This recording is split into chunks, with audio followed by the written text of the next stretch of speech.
Simon Stephenson, welcome to the Great Big Book Club, all the way in LA. How are you? I am very good, thank you. I'm very excited to talk to you today, and it's for once it's not too hot outside the window. It's a nice grey day, which is something we look forward to here. So yeah, it feels like an auspicious day. Well, listen, congratulations on your novel, Set My Heart to Five, published by Fourth Estate. Do you have a copy? I do, absolutely. Here it is. You can see we have a lovely, I don't know if the colour's quite, I think you can see the reflection there. We have a nice sort of silver foil toaster here. And we have a lovely quote by Simon Pegg on the front that says, a beautiful, funny, heartfelt analysis of what it means to be human. And obviously, who am I to disagree with him? Fantastic, fantastic. So it is an extraordinarily complicated, I mean, possibly one of the most original books I've read so far this year. It's extraordinary. It's set in Michigan in 2054, and it is narrated by Jared, who is a dentist's bot. Do explain. Sure, absolutely. So, as you say, yeah, it's funny because it definitely, I think it's the thing that I've worked on that takes the longest to pitch because it's so unusual and there's all these different things. So, but I think I just about have it now that, I know how to talk about it. So, yeah, it's set in 2054. I think immediately that, puts a lot of people off. So I would reassure them that, I'm not naturally a science fiction person. I have a great respect for it, but you don't have to be a science fiction person to enjoy this. And then the other thing, of course, is 2054, because I think people hear that and think, oh, it's a dystopia. And I kind of feel like it's not, I feel like we've all had enough of dystopias right now. And, especially because we're living in one. So, we don't necessarily want to read about one. So it's a sort of, I've been calling it not a dystopia, but a mistopia. So it's a world where things have gone just a little bit wrong. So for instance, Elon Musk has incinerated the moon in what he now claims was an accident, but at the time he said was a hilarious prank. Humans have locked themselves out of the internet, and we managed to do that by, when you forget your email password and it sends it to your other email, and then that email asks you, who your favorite teacher was and what your first pet was. And so on a critical day in 2037, enough humans forgot those bits of information that this sort of panicked cycle of forgetting started, and we locked ourselves out of the internet. And of course that has terrible repercussions. Planes fall from the sky and all sorts of things like that. So that's the world that the book is set in. And then of course the other sort of main component is that the book is indeed narrated by an android. Again, not being a science fiction person, I had to kind of learn the difference between robots and androids and cyborgs. I'm not so certain on cyborgs yet, so I won't talk about that. But an android, as I understand it, an android is really a robot that can pass as human looking. So Jared is an android, and the reason that he can pass as human looking is because he is sort of his physical body is indeed a human body. So how that works is in the real world, in real life, there's this amazing technology called CRISPR, which I'm sure you've come across, and people. So I mean, basically, as I understand it, and I used to be a physician, so I have like a little bit of insight into this, but not a vast amount. The things that we can do in terms of gene editing are so far beyond where our current conversation is. So, for instance, to make an android, all you have to do now, so we've already sequenced the human genome, we already know the blueprint for human life. So if you wanted to make an android, all you have to do is you now have to find the bit of the human genome that codes for consciousness, and then swap that out with the source code for something like Windows 97, and then you'll have an android. You'll have a human that you can program. You'll have a, I mean, they'll crash all the time because they're like Windows 97, but so that's the idea, is that in 2054 we've mastered this trick. So we have these androids, but of course, being humans, we're going to be quite concerned about this, mainly because there's not going to be much that we are better than the androids at. We're kind of already getting to the point where computers are so much faster than us, and so the one thing that we realize we're going to have over the androids is feelings. So as humans, we're going to be very protective of our feelings, and we're going to be very strict that if any android ever shows any hint of feelings, that android is going to be wiped, and then if that doesn't work, they're going to be incinerated. So, but what we will do is we'll make the androids do the jobs that we don't want to do. Which is why the narrator of the book is a dentist, because of course androids are going to just make perfect dentists because they don't have any empathy.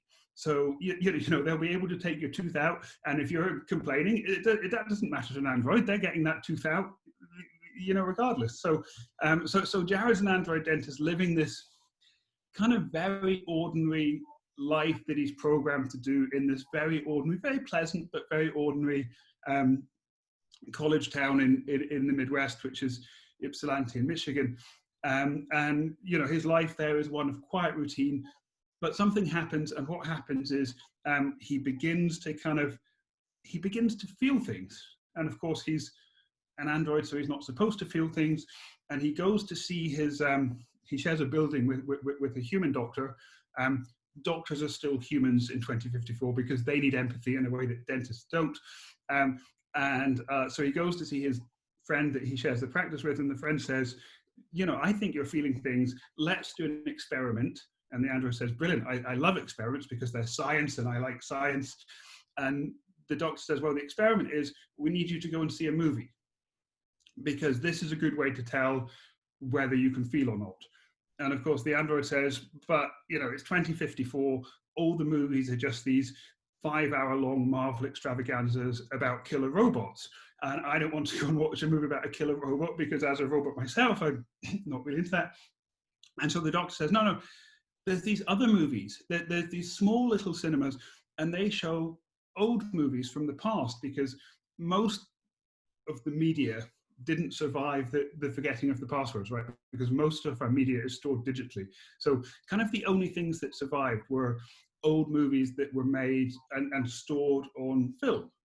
And so, of course, the ones that survived were the ones simply that they had the most copies of, which is the most commercial movies. So the idea being that in, nowadays, if you're a real cineast, then what you do is, you go to the Curzon 7 or wherever, the smaller screen, and watch a 1954 black and white French film, and then you tell all your friends that they couldn't have possibly appreciated it because it's high culture, and so, but if you're that person in 2054, what you do is you go to that same small cinema and you watch something like Titanic, and then you come out and you tell all your friends that it was wonderful, but they wouldn't understand it because it's high art and all of that stuff. So Jared goes to see these real sort of like heart-wrenching movies, and at the first one he notices that there's all this liquid kind of on his face, and he's puzzled because there's nothing dripping from the ceiling and there's no other explanation, and so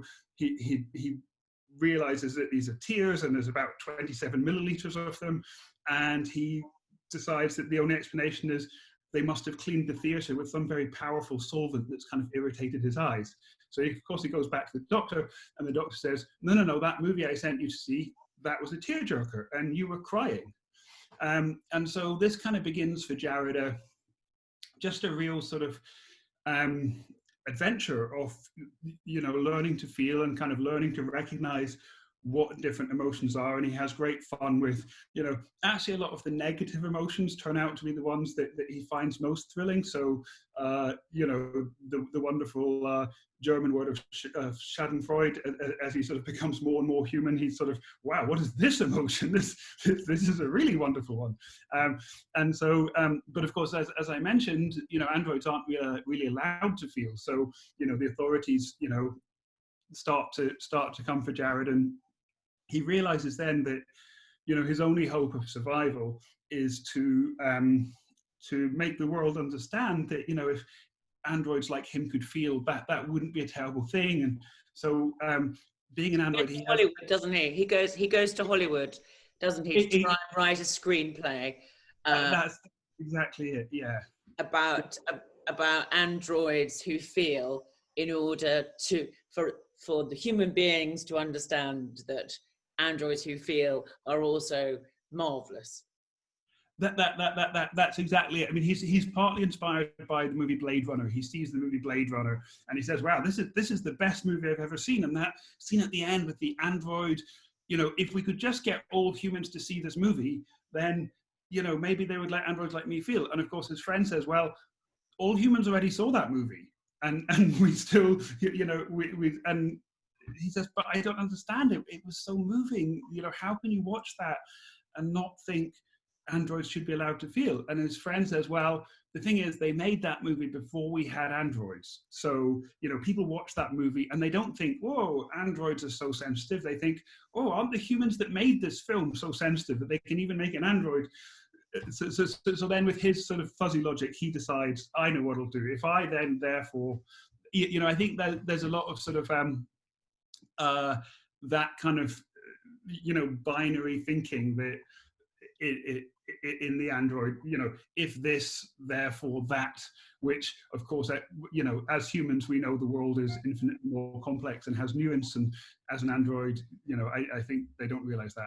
Yes. It's a very elaborate idea, and you've explained it brilliantly. But I mean, where did the idea actually come from? And I read an article that you wrote about the Hollywood trying to find artificial intelligence to write screenplays.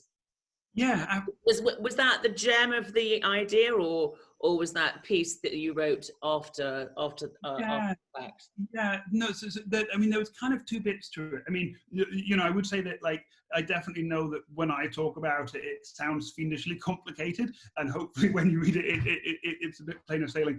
It's also very funny, which is what you failed to mention. It's incredibly funny, and his observations on human beings are very, very funny and very, very astute, in the sort of almost in the only way, like a sort of idiot savant in a sort of weird way, because he's experiencing emotion for the first time. He's very, very poignant in a lot of the things he says, and also very funny. And no, it's very good. It's very, very funny. But sorry, back to the idea. Where did it come from? Yeah. So it kind of came from really a combination of two things. So I had moved to San Francisco. I got a job writing a film at a animation company that I'm not contractually allowed to name because the movie's not out yet, but it's the big animation company in San Francisco that make emotional movies. So I moved there, and I'd been there for a couple of years, and it's a very strange place. It's my dream city in a lot of ways. And I think coming from the UK, growing up, it was definitely, my archetype of, what a wonderful American city might be. But of course, there's this strange thing that happens there where it's also, the epicenter of the tech world. And so, it seems like, when you're out and about and just, chatting to people that you meet, kind of every second person you meet is, making some sort of startup or building a robot or, doing something which on the face of it always sounds, wonderful and exciting. And then when you get into like what they're actually doing, it's always like the end game is like, steal someone's job or steal someone's house or, make $1 zillion in some other kind of borderline okay way. So I felt like I had to sort of, I felt like I was kind of almost living in the near future, and I stayed in a hotel one night, and it was like a very ordinary hotel, like a Marriott or something, just a chain hotel. And I'd forgotten my toothpaste because I always forget my toothpaste, and I called down to see if they had any, and they said, yeah, we'll send some up. And 10 minutes later, the doorbell on my room went, and I opened it, and there was a robot at my door, like a kind of like, the best way I can describe it is a Dalek. Like it was a cylinder on wheels, and it sort of opened up, and the toothpaste, and then the thing kind of trundled away. And so I was so fascinated, I followed it. And, it sounds really creepy. absolutely. And so I followed it, all the way down the corridor, and then we got to the elevator. And of course, it summoned the elevator, wirelessly. It got into the elevator. I followed it into the elevator. We went down to the lobby, and it kind of just returned to the front desk. And of course, it completely defeated the point of me having, asked for them to bring it rather than going downstairs to get it myself. But I suddenly thought, wow, we're really in the future here. If 5 years ago, I mean, I still find this experience a bit weird, but if 5 years ago you had told me that would happen, I just wouldn't have believed you. So I felt like I was kind of living in that world. And then my day job, of course, at the animation company was they make films that are very much predicated on emotion, and they want to make people feel, and that's kind of their mission statement in life. So my day job was sort of all day, every day, talking about movies and what makes movies work and what makes people feel. And so, the book about, an android who wants to, he wants to feel. Exactly, and wants to write a movie that's going to make people feel. I think, very much. Of course, at the time, you think, oh, I have this brilliant, wonderful, original idea, and I don't know where I got it from. It just popped into my head like magic. And of course, with hindsight, you're like, oh, well, actually, it was a combination of where I was living and what I was doing. And brilliant, very well explained. When you are writing this book, it's written in the first person, and it's got lots of little charts and diagrams and graphs, and it's quite quirky in its presentation and stuff. But how did you, this is going to sound a weird question, how did you find the voice of Jared? The idea that you're writing in the first person, and you're writing as a robot that can't feel and then eventually learns to feel. So how did you get that voice? Absolutely. I mean, I think there's probably two parts to that one as well. I think, on a very sort of emotional level, I think the notion of being a bit apart from things and wanting to be nearer the center of things and wanting to connect, but never quite knowing exactly how to do it, and worrying you're going to say the wrong thing or make the awkward joke, like all of that stuff I can really fundamentally relate to, like on a very personal level. And I think a lot of people can. So and certainly, I think part of my journey in life has been trying to be first of all, just trying to recognize your emotions, and then second of all, trying to be more sort of upfront and honest about things. So that's definitely that part of it. And then in terms of the technical details of the voice itself, I think that was much more kind of a process of trial and error. I definitely had the idea of that sort of like, over enthusiastic thing and I think you sometimes see that in like, if you've ever done one of those, every now and again there'll be like, hey, try this chatbot artificial intelligence thing, and they're always like, hello, exclamation mark, wonderful, great, and just sort of, they're always upbeat, aren't they? They're always upbeat and a little bit sort of I mean, cheesy is the wrong word, but sort of cute. They're a little bit cute. And the use of exclamation marks and the enthusiasm. And of course, I think part of that might also be being British and living in America, is I'm still very conscious of, my baseline enthusiasm is probably 50% of the standard here. But you also, he has a quite highly developed his own language. I mean, he speaks as 10 out of 10, when something's good, or slightly like Donald Trump. I'm joking, but 10 out of 10, and then there's lots of ha. And I mean, it's really interesting. I was talking to Curtis Sidenfeld about writing as Hillary Clinton. And she basically said that she would put on an imaginary pantsuit and a blonde wig and sit there. So I wondered whether you actually sort of sat like an android while you were writing.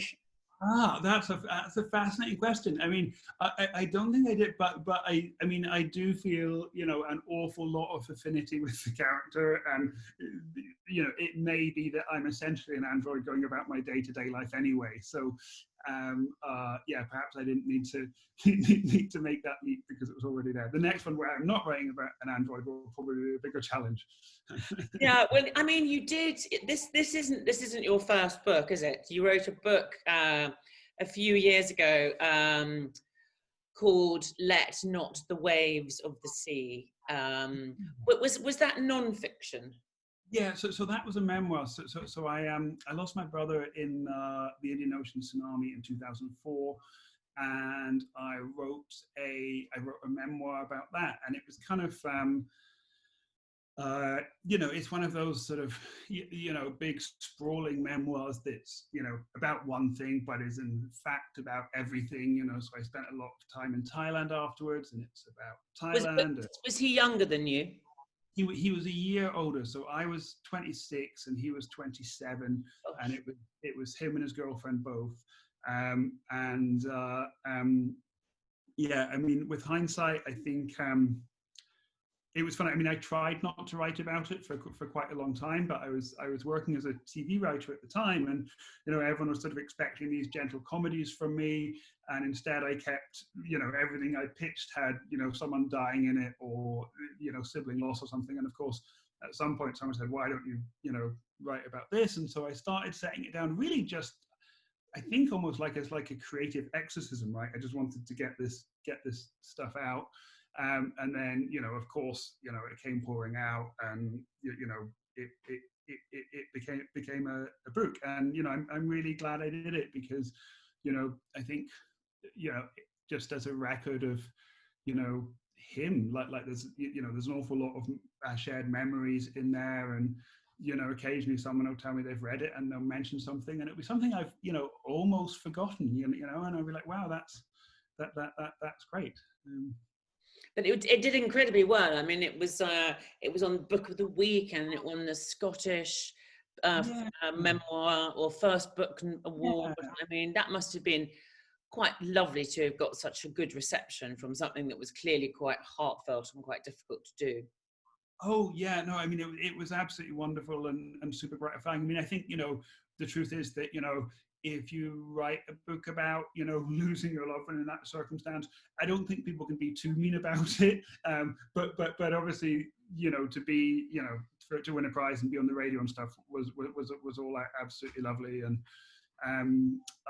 yeah, it was. I mean, the sort of I guess the funny coda to it was that, you know, when all that happened, I you know, I'd always imagined myself as a writer and wanted to be a writer, but my job was as a doctor. And so when all that happened, you know, I decided that, well, this was it. I was a writer now, you know, and I was going to write a novel, because what writers do is they write novels, and that's what real writers do. And I've won a prize, so therefore I'm a writer and I should write a novel. And I just couldn't. I mean, I started half a dozen different novels, and I think they were all perfectly fine, but looking back, that sort of, you know, I just had such a overwhelming feeling of having to tell the story about my brother and growing up, that anything that kind of came along afterwards, I just didn't feel the same way. And then this current book, Set My Heart to 5, was the first time in, you know, there's been 9 years between the two books.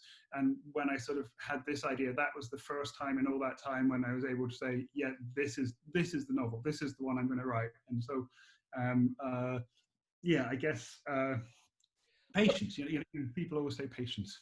Patience, yes. But in the meantime, you've been quite lucratively employed as a television writer, and you know, and working quite successfully in Hollywood. I mean, you did. How did you come from, obviously having won your awards, you now suddenly decided you weren't wanted to be a writer, but that doesn't, you know, often the universe turns around and says, well, sorry, love, you're still a doctor. What sort of doctor were you, by the way?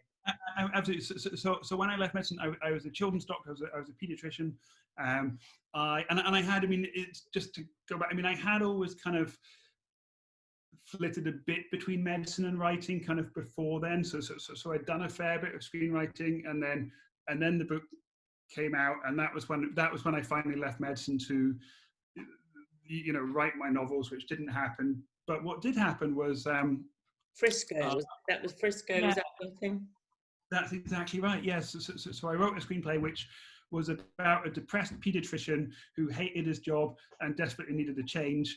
Once again, no idea where that idea came from. It just, popped into my head magically. And it kind of had a funny thing because it sort of, I had an agent and it kind of did the rounds in London and everyone was very nice about it and, a few meetings and stuff, but, it was set in America, so no one really knew what to do with it. And then I was coming out, my friend was getting married out here in Portland in Oregon, and I was coming out and my agent said, look, why don't, I can send it to someone in Los Angeles, nothing's going to happen because, they get 10 zillion billion scripts a year. But, why don't we see if you can get a meeting and then you can at least dip your toe in the water and maybe it'll be fun and maybe it'll spark something. And then between sort of getting on the plane and getting off the plane, this very strange thing happened where the script had suddenly gone all around town. And of course, I think what it turns out is kind of the real power behind the throne is the assistants, right? So if you're an assistant to a producer, your job is to kind of read all the scripts and tell them what's good. And so they have these bulletin boards, like these private bulletin boards where they all talk about the scripts they've enjoyed, and somehow someone liked it and posted it on there, and then everyone else read it and also seemed to quite like it, and yeah, so I went from kind of not being able to get arrested in London, frankly, to suddenly coming out here and having all these different options and opportunities. So I got very lucky, I think, with the right assistant reading it at the right time. That's an amazing story. So what, you got on the plane cold and arrived hot in LA? Absolutely, just this string of emails, and and the very next day, my first meeting was with two producers from the animation company in San Francisco, and we sat down to the meeting, and they said, look, before we start, we just have to ask one question, and if the answer isn't the one we're looking for, then there's not really any point in taking this forward. So okay, so sure, it's a massive case of mistaken identity. They're going to check which script I've written, and clearly they thought they were meeting someone else. But that wasn't their question. Their question was, is there any way in which you could ever live in San Francisco and come and write a film for us? And of course, yes, me, I would like to do that. And then there was a period of years that there was sort of because they want to find the right project for you. So there's a period of 2 or 3 years where we kept in touch, and the right thing didn't open up, and then eventually it did. So yeah, that was my sort of my odd little story. And then kind of off the back of that Frisco script, I got a deal to write a TV pilot, and of course I thought, well, great, I'm now going to have a TV show. I'm going to be the new king of American TV. And of course it doesn't happen like that.